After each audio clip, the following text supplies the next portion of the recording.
ಚಿಕ್ಕಬಳ್ಳಾಪುರ ನಗರದ ಕನ್ನಡ ಭವನದಲ್ಲಿ ಜಿಲ್ಲಾಡಳಿತ, ಜಿಲ್ಲಾ ಪಂಚಾಯತ್, ಕನ್ನಡ ಮತ್ತು ಸಂಸ್ಕೃತಿ ಇಲಾಖೆ, ಒಕ್ಕಲಿಗರ ಸಂಘದ ವತಿಯಿಂದ ಹಮ್ಮಿಕೊಂಡಿದ್ದ ಶ್ರೀ ನಾಡಪ್ರಭು ಕೆಂಪೇಗೌಡರ ಜಯಂತಿಯ ಕಾರ್ಯಕ್ರಮವನ್ನು ಸಚಿವ ಡಾಕ್ಟರ್ ಎಂಸಿ ಸುಧಾಕರ್ ಉದ್ಘಾಟಿಸಿ ಮಾತನಾಡಿದ ಅವರು, ಬೆಂಗಳೂರು ನಗರ ಭವಿಷ್ಯತ್ತಿನಲ್ಲಿ ಯಾವ ರೀತಿ ಇರಬೇಕು ಎಂದು 16ನೇ ಶತಮಾನದಲ್ಲಿ ಯೋಜಿತ ರೀತಿಯಲ್ಲಿ ರೂಪುರೇಷೆ ತಯಾರಿಸಿ ಭದ್ರ ಬುನಾದಿ ಹಾಕುವ ಮೂಲಕ ಮಾದರಿ ಹಾಗೂ ಅತ್ಯಾಧುನಿಕ ಬೆಂಗಳೂರು ನಗರ ನಿರ್ಮಾಣಕ್ಕೆ ಅಪಾರವಾದ ಕೊಡುಗೆಯನ್ನ ನೀಡಿದ್ದಾರೆ. ಅಭಿವೃದ್ಧಿಯಲ್ಲಿ ದೆಹಲಿ ಮತ್ತು ಮುಂಬೈ ನಗರಗಳ ನಂತರದ ಸ್ಥಾನ ಬೆಂಗಳೂರಿಗೆ ಇದೆ ಎಂದರೆ ಅದಕ್ಕೆ ಕೆಂಪೇಗೌಡರ ದೂರದೃಷ್ಟಿ ಕ್ರಮಗಳೇ ಕಾರಣ. ಇಂತಹ ಮಹಾನ್ ನಾಯಕನ ಬಗ್ಗೆ ಕೇವಲ ಭಾಷಣ ಮಾಡಿದ್ರೆ ಸಾಲದು ಎಂಬುದನ್ನು ಅರ್ಥ ಮಾಡಿಕೊಂಡು ಅವರ ಆಶಯಕ್ಕೆ ತಕ್ಕಂತೆ ನಮ್ಮೆಲ್ಲರ ಮನಸ್ಸುಗಳನ್ನ ಜೋಡಿಸಬೇಕು. ಜೊತೆಗೆ ಅವರ ಚಿಂತನೆಗಳು, ವಿಚಾರಗಳನ್ನ ಪಾಲಿಸಬೇಕು. ಸಾರ್ವಜನಿಕ ಆಸ್ತಿಗಳನ್ನ ನಿರ್ಮಿಸುವುದು ಎಷ್ಟು ಮುಖ್ಯವೋ ಅವುಗಳನ್ನ ಉಳಿಸಿ ಕಾಪಾಡಿಕೊಳ್ಳುವುದು ಸಹ ಬಹಳ ಮುಖ್ಯವಾಗಿದೆ. ಅಂತಹ ಮನಸ್ಥಿತಿ ಎಲ್ಲರಿಗೂ ಮೂಡಬೇಕು ಎಂದರು.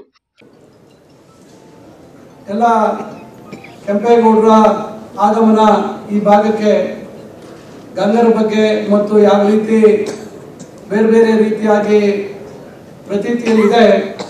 ನಮಗೂ ಬಹಳಷ್ಟು ಜನ ಹೇಳ್ತಾ ಇದ್ರು ಕಾಂಚೀಪುರಮಿಂದ ಬಂದಿದ್ದೀವಿ ಅಂತಕ್ಕಂಥದ್ದು. ಈ ರೀತಿ ಬಹಳಷ್ಟು ಇವತ್ತು ಇದ್ರ ಬಗ್ಗೆ ಅವ್ರದ್ದೇ ಆದಂಥ ರೀತಿಯಲ್ಲಿ ಕೆಂಪೇಗೌಡರು ಎಲ್ಲಿಂದ ಬಂದರು, ಯಾವ ರೀತಿ ಇಲ್ಲಿ ನೆಲೆಸಿದ್ರು ಅಂತಕ್ಕಂಥದ್ದು ನೀವು ಇವತ್ತು ಬಹಳಷ್ಟು ಅದ್ರ ಬಗ್ಗೆ ತಿಳ್ಕೊಂಡಿದ್ದೀವಿ. ವಿಶೇಷವಾಗಿ ಕೆಂಪೇಗೌಡರು ಒಂದು ಜಾತಿ ವರ್ಗಕ್ಕೆ ಸೀಮಿತವಾಗಿದ್ದಂಥ ವ್ಯಕ್ತಿತ್ವ ಅಲ್ಲ. ಇಡೀ ಸಮಾಜದ ಒಂದು ಭವಿಷ್ಯತ್ತಿನ ದೃಷ್ಟಿಯಲ್ಲಿ ಒಂದು ದೂರದೃಷ್ಟಿ ಇದ್ದಂಥ ಒಬ್ಬ ಮಹಾನ್ ನಾಯಕ ಅಂತ ಹೇಳಿದ್ರೆ ತಪ್ಪಾಗಲಾರದು. ವಿಜಯನಗರ ಸಾಮ್ರಾಜ್ಯದ ವ್ಯಾಪ್ತಿ ಒಳಗೆ ಏನು ಅವರು ಈ ಭಾಗದಲ್ಲಿ ಆಳ್ವಿಕೆಯನ್ನು ಪ್ರಾರಂಭ ಮಾಡಿದ್ರು. ಬಹುಶಃ ಇವತ್ತಿನ ತಂತ್ರಜ್ಞಾನ, ಇವತ್ತಿನ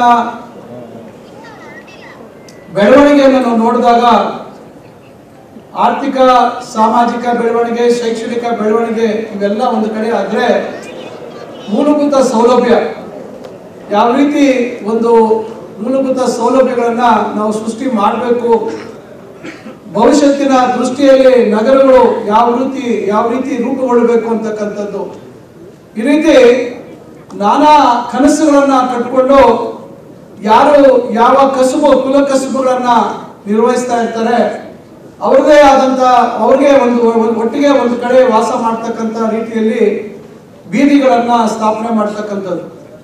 ಏನು ಕೆಂಪೇಗೌಡರು ಸ್ಥಾಪನೆ ಮಾಡಿದ್ರು ಬೆಂಗಳೂರು ನಗರವನ್ನ, ಬೆಂದಕಾಳೂರು ಅಂತ ಹೇಳಿ ಹಿಂದೆ ಎಲ್ಲರೂ ಕರೀತಾ ಇದ್ದಂಥದ್ದು.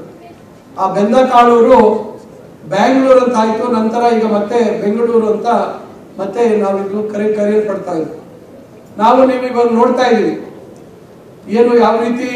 ನನಗೆ ನೆನಪಿದ್ದಂಗೆ ನಾನು ಬೆಂಗಳೂರಿನಲ್ಲಿ ವ್ಯಾಸಂಗ ಮಾಡೋಕ್ಕೆ ಫಸ್ಟ್ PUC ಸೆಕೆಂಡ್ PUC ವ್ಯಾಸಂಗ ಮಾಡುವಂಥ ಸಂದರ್ಭದಲ್ಲಿ ಬೆಂಗಳೂರು ವಿಸ್ತೀರ್ಣ ಎಷ್ಟಿತ್ತು ಅಂತಕ್ಕಂಥದ್ದು 1984ನೇ ಇಸ್ವಿಯಿಂದ 86ನೇ ಇಸ್ವಿವರೆಗೂ ನಾನು ಸೈಕಲ್ ತೊಳ್ಕೊಂಡು ಬೆಂಗಳೂರಿನಲ್ಲಿ ಅಲ್ಲಿ ಓಡಾಡ್ತೀನಿ.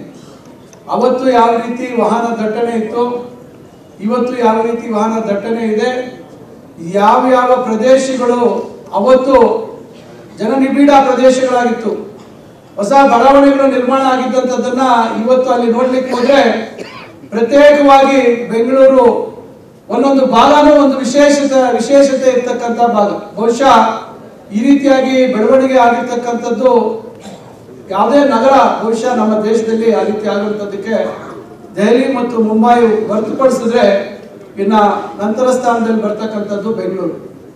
ಈ ಒಂದು ಕನಸನ್ನ ಕಂಡಿತಂತವರು ನಾಡಪ್ರಭು ಕೆಂಪೇಗೌಡರು. ಇದನ್ನ ನೀವು ಅರ್ಥ ಮಾಡ್ಕೋಬೇಕಾಗತ್ತೆ. ಇವತ್ತು ಕೆಂಪೇಗೌಡರ ಕನಸಿನ ಬೆಂಗಳೂರು ಇವತ್ತು 1,50,00,000ಕ್ಕಿಂತ ಹೆಚ್ಚು ಜನಸಂಖ್ಯೆ ಇರ್ತಕ್ಕಂಥ ಒಂದು ನಗರವಾಗಿ ಹೊಮ್ಮಿದೆ.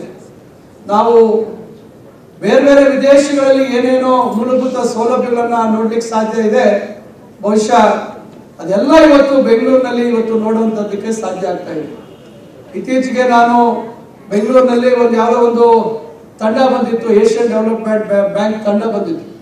ಆ ತಂಡದ ಜೊತೆಯಲ್ಲಿ ನಾನು ಅಲ್ಲಿ ಸತ್ಯಸಾಯಿ ಬಾಬಾ ಆಸ್ಪತ್ರೆ ಭಾಗದಲ್ಲಿ ಆ ಕಡೆ ಪ್ರದೇಶದಲ್ಲಿ ಇದ್ವಿ. ನಾವು ಮಧ್ಯ ಬೆಂಗಳೂರಿಗೆ ಬರಬೇಕಾಗಿತ್ತು.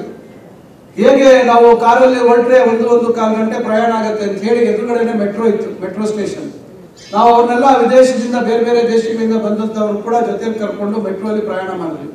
35 ನಿಮಿಷಕ್ಕೆ ನಾವು ಸೆಂಟ್ರಲ್ ಕಾಲೇಜು ಸಮೀಪ ಇರ್ತಕ್ಕಂಥ ವಿಶ್ವೇಶ್ವರಯ್ಯ ನಿಲ್ದಾಣಕ್ಕೆ ಬಂದು ತಲುಪಿದ್ವಿ, ವಿಧಾನಸೌಧಕ್ಕಿಂತ ಒಂದು ಸ್ಟೇಷನ್ ಮುಂಚೆ. ಅಂದ್ರೆ ಯಾವ ರೀತಿ ಮೂಲಭೂತ ಸೌಲಭ್ಯಗಳು ನಾವು ಬದಲಾವಣೆಗಳನ್ನ ನೋಡ್ತಾ ಇದೀವಿ ಅಂತಕ್ಕಂಥದ್ದು. ಕೆಂಪೇಗೌಡರು ಎಲ್ಲೆಲ್ಲಿ ಸ್ಥಾಪನೆ ಮಾಡಿದ್ರು 4 ದಿಕ್ಕುಗಳಲ್ಲಿ, ಅದೆಲ್ಲ ಇವತ್ತು ಮಧ್ಯ ಬೆಂಗಳೂರು ಆಗೋಗಿದೆ. ಜಯನಗರದಲ್ಲಿ ಇರ್ಬೋದು, ಬೇರೆ ಈ ಕಡೆ ಮೇಕ್ರಿ ಸರ್ಕಲ್ ಹತ್ರ ಇರ್ಬೋದು. ಇನ್ನು ಶಾಸಕ ಪ್ರದೀಪ್ ಈಶ್ವರ್ ಮಾತನಾಡಿ, ನಾಡಪ್ರಭು ಕೆಂಪೇಗೌಡರ ಸಾಧನೆಗಳು ಇಡೀ ಸಮಾಜಕ್ಕೆ ಇಂದೂ ಕೂಡ ಪ್ರಸ್ತುತವಾಗಿ ಸಾಕ್ಷೀಭೂತವಾಗಿದೆ. ಅವರ ಕೊಡುಗೆಗಳು ಅಪಾರವಾದದ್ದು. ಆದ್ದರಿಂದ ಜಿಲ್ಲಾಡಳಿತ ಭವನದ ಆವರಣದಲ್ಲಿ ನಾಡಪ್ರಭು ಕೆಂಪೇಗೌಡರು, ಮಹಾತ್ಮ ಗಾಂಧೀಜಿ, ಸಂವಿಧಾನ ಶಿಲ್ಪಿ ಡಾಕ್ಟರ್ ಬಿಆರ್ ಅಂಬೇಡ್ಕರ್ ಹಾಗೂ ಮಹರ್ಷಿ ವಾಲ್ಮೀಕಿ ಅವರುಗಳ ಪುತ್ಥಳಿಗಳನ್ನ ನಿರ್ಮಿಸಬೇಕು ಎಂದು ಜಿಲ್ಲಾಡಳಿತಕ್ಕೆ ಮನವಿ ಮಾಡಿದ್ದಾರೆ. ಸ್ವಾಮೀಜಿಯವರ ಆಶೀರ್ವಾದ ಪಡೆಯಕ್ಕೆ ಹೋದಾಗ ಅವರು ನನಗೆ ಕೆಲವು ಮಾರ್ಗದರ್ಶನ ಹೇಳಿಕೊಟ್ರು. ಈಗ ನಡೆಸ್ಕೊಂಡು ಹೋಗ್ಬೇಕು, ಹೀಗೆ ನಡಿಬೇಕು ಅಂತ. ಮತ್ತೆ ನನ್ನ ಜಿಲ್ಲಾ ಉಸ್ತುವಾರಿ ಸಚಿವರು ಸದಾ ನನಗೆ ಮಾರ್ಗದರ್ಶನ ಹೇಳ್ತಿರ್ತಾರೆ. ನಾನೆಲ್ಲರೂ ವಿಶ್ವಾಸಕ್ಕೆ ತಗೊಂಡು, ನನಗೆ ಬಹಳಷ್ಟು ಜನ ಶ್ರಮಿಸಿದ್ದಾರೆ. ನಮ್ಮ ನಂದಿ ಆಂಜನಪ್ಪಣ್ಣವರು ನನ್ನ ಗೆಲುವಿಗೆ ಶ್ರಮಿಸಿದ್ದಾರೆ. ನಾನು ಅವ್ರನ್ನೂ ಈ ಸಂದರ್ಭದಲ್ಲಿ ಸ್ಮರಿಸ್ತೇನೆ. ಬಹಳಷ್ಟು ಜನ ಹಿರಿಯ ಮುಖಂಡರು ನನ್ನ ಗೆಲುವಿಗೆ ತುಂಬಾ ಕಷ್ಟಪಟ್ಟಿದ್ದಾರೆ. ಅವ್ರಿಗೆಲ್ಲ ಸ್ಮರಿಸ್ತಾ, ನಾನು DC ಅವ್ರಿಗೊಂದು ಪುಟ್ಟ ಮನವಿ ಇದೆ ಸರ್. ನಿಮಗೆ ನಾನು ಮಿನಿಸ್ಟರ್ ಸರ್, ಜಿಲ್ಲಾಧಿಕಾರಿಗಳ ಕಚೇರಿ ಮುಂದೆ ಒಂದು ಕಡೆ ಅಂಬೇಡ್ಕರ್ ಅವ್ರ ವಿಗ್ರಹ, ಇನ್ನೊಂದು ಕಡೆ ಗಾಂಧಿ ಅವ್ರ ವಿಗ್ರಹ ಪ್ರತಿಷ್ಠಾಪಿಸಿ ಅಂತ ನಾನು ಶಾಸಕನಾಗಿ ಮತ್ತೊಂದು ಪತ್ರ ತಮಗೆ ಬರೀತಾ ಇದ್ದೇನೆ. ಜಿಲ್ಲಾಧಿಕಾರಿಗಳ ಕಚೇರಿ ಬಳಿ ಕೆಂಪೇಗೌಡರದೊಂದು ವಿಗ್ರಹ, ವಾಲ್ಮೀಕಿ ಅವ್ರದೊಂದು ವಿಗ್ರಹ ಪ್ರತಿಷ್ಠಾಪಿಸಬೇಕು ಅಂತ. ಯಾಕೆಂದ್ರೆ ಒಕ್ಕಲಿಗ ಸಮುದಾಯ, ವಾಲ್ಮೀಕಿ ಸಮುದಾಯ ಅತಿ ಹೆಚ್ಚು ಇದೆ ನನ್ನ ಕ್ಷೇತ್ರದಲ್ಲಿ. ದಯವಿಟ್ಟು ಜಿಲ್ಲಾಧಿಕಾರಿಗಳ ಕಚೇರಿಯಲ್ಲಿ ಸೂಕ್ತ ಸ್ಥಾನದಲ್ಲಿ ಕೆಂಪೇಗೌಡರ ಪ್ರತಿಮೆಯನ್ನ, ವಾಲ್ಮೀಕಿಯವರ ಪ್ರತಿಮೆಯನ್ನ ಸ್ಥಾಪಿಸಬೇಕು ಅಂತ ವಿನಿಸ್ತಾ, ಮತ್ತೊಮ್ಮೆ ನಾನು ನಮ್ಮ ಕೃಷ್ಣ ಬೈರೇಗೌಡ ಸರ್, ನನ್ನ ಕನಸಿನ ಭರವಸೆಯ ನಾಯಕ DK ಶಿವಕುಮಾರ್ ಸರ್ ಅವ್ರನ್ನ ಸ್ಮರಿಸ್ತಾ, ಅವ್ರ ಭವಿಷ್ಯ, DK ಸಾಹೇಬ್ರ ಭವಿಷ್ಯ ಉಜ್ವಲ ಆಗಬೇಕು, ಅವ್ರು ಮತ್ತೊಂದು ಹೆಜ್ಜೆ ಮುಂದೆ ಹೋಗ್ಬೇಕು ಅಂತ ಭಗವಂತನಲ್ಲಿ ಆಶಿಸ್ತಾ ಭಾಷಣ ಮುಗಿಸ್ತೇನೆ. ಕಾರ್ಯಕ್ರಮದಲ್ಲಿ ಪ್ರಗತಿಪರ ಸಾಧಕ ರೈತರಿಗೆ ಸನ್ಮಾನಿಸಲಾಯಿತು. ಇದೇ ವೇಳೆ ರಸಪ್ರಶ್ನೆ ಕಾರ್ಯಕ್ರಮದಲ್ಲಿ ವಿಜೇತರಿಗೆ ಹಾಗೂ ಪ್ರತಿಭಾವಂತ ಸಮುದಾಯದ ವಿದ್ಯಾರ್ಥಿಗಳಿಗೆ ಸನ್ಮಾನಿಸಲಾಯಿತು. ಕಾರ್ಯಕ್ರಮಕ್ಕೂ ಮುನ್ನ ಸಚಿವರು ನಗರದ MG ರಸ್ತೆಯಲ್ಲಿ ಇರುವ ಶ್ರೀ ಮರಳು ಸಿದ್ದೇಶ್ವರ ದೇವಸ್ಥಾನದ ಮುಂಭಾಗದಿಂದ ಶ್ರೀ ಕೆಂಪೇಗೌಡರ ಪಲ್ಲಕ್ಕಿ ಮತ್ತು ಜಾನಪದ ಕಲಾ ತಂಡದ ಮೆರವಣಿಗೆಗೆ ಚಾಲನೆ ನೀಡಿದ್ದಾರೆ. ಮೆರವಣಿಗೆಯು MG ರಸ್ತೆ ಮತ್ತು BB ರಸ್ತೆ ಮುಖಾಂತರ ವೇದಿಕೆ ಕಾರ್ಯಕ್ರಮದ ಕನ್ನಡ ಭವನದವರೆಗೂ ಅದ್ದೂರಿಯಾಗಿ ಸಾಗಿತು. ಡೊಳ್ಳು ಕುಣಿತ, ಸೋಮನ ಕುಣಿತ, ವೀರಗಾಸೆ, ಮಹಿಳಾ ಮಣಿಗಳ ಪೂರ್ಣ ಕುಂಭ ಹಾಗೂ ಕಲಾ ಪ್ರದರ್ಶನಗಳು ಜನರ ಮೆಚ್ಚುಗೆಗೆ ಪಾತ್ರವಾದವು.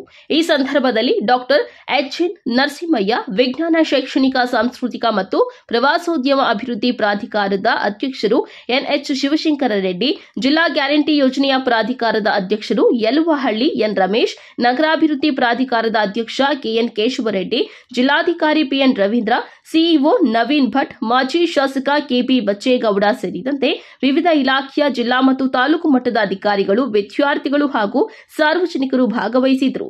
ಕ್ಯಾಮರಾಮನ್ ಪ್ರವೀಣ್ ಜೊತೆ ಕಳವಾರ ಅರುಣ್, MMTV ನ್ಯೂಸ್, ಚಿಕ್ಕಬಳ್ಳಾಪುರ.